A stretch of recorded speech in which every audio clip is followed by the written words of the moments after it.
ওরে পাগল, আমি তো ইচ্ছে করলে দোকান থেকে নতুন জুতো কিনতে পারি, টাকা কি কম আছে আমার?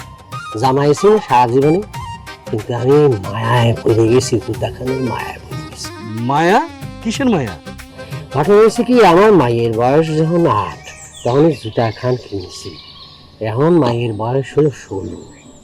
8টা বছর যাব মায়ের সাথে সাথে জুতা খানের মায়া পড়ে গেছি, বুঝছিস? শোন, তুই এমন ভাবে সুন্দর করে সেলাই করে দে, আরো যেন 5 বছর আমি সুন্দরভাবে পড়তে পারি, বুঝছিস? আরো 5 বছর? দূর, আমার দ্বারা সম্ভব না, আমি এই জুতো সেলাই করতে পারবো না। পারবি না। দরকার নেই তোর করা, তার ভোমরটা দে, আমি সেলাই করে নিচ্ছি। হ্যাঁ, ভৌমত দিতে পারে, কিন্তু সুতা দেওয়া যাবে না। লাগবে না। এই যে 6 মাস আগে যে জুতো সেলাই করতে এসেছিলাম, 5টা টাকা আমার থেকে নিয়ে নিলি, এত করে কোলাও 1টা টাকা কম নিলিনি। কারণ সুতো খান যে বাইসে ছিল হাতখানিক, আমি সুন্দর করে রক্ত করে রাখিয়ে দিয়েছি, বুঝেছিস? এই সুতো দিয়ে আমি সেলাই করবো, তোর ভোরটা দে দে দে দে দে দে দে। শোনো বড় ভাই, তোমার মতো কিপটা দুনিয়া তার 2-1টা আছে কিনা সেটা কিন্তু আমার জানা নাই। লেকচার মারা লাগবি না, চুপ থাকো, নিজের কাজ নিজে করতেছি। শোনো, এই যে আমি নিজের কাজ নিজে করতেছি, টাকা পয়সা কিন্তু দিতে পারবো না, বুঝছো? আবার টাকা চাইও না।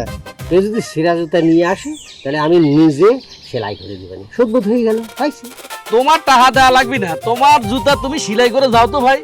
তোর মনটা কিন্তু অনেক বড় রে, বাঁচবি অনেকদিন। কোনো ব্যাপার।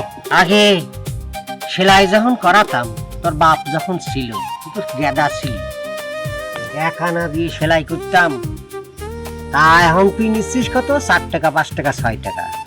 জুলুম হচ্ছে। আমি তো তোমার কাছ থেকে 2-5 টাকা নেই, অন্যের কাছ থেকে 10 টাকা 15 টাকাও নেই। ডাকাত কে? দিন দুপুরে ডাকাতি করতেছিস, মানুষের কাছ থেকে এভাবে জুলুম করে টাকা নিচ্ছিস, আল্লাহ সইবে না। তুই ঠাস করে 3-4টা মুচি বসে যাবি, তোর একেবারে রুটি রুজির উপর হাত পড়বি না, বুঝছিস?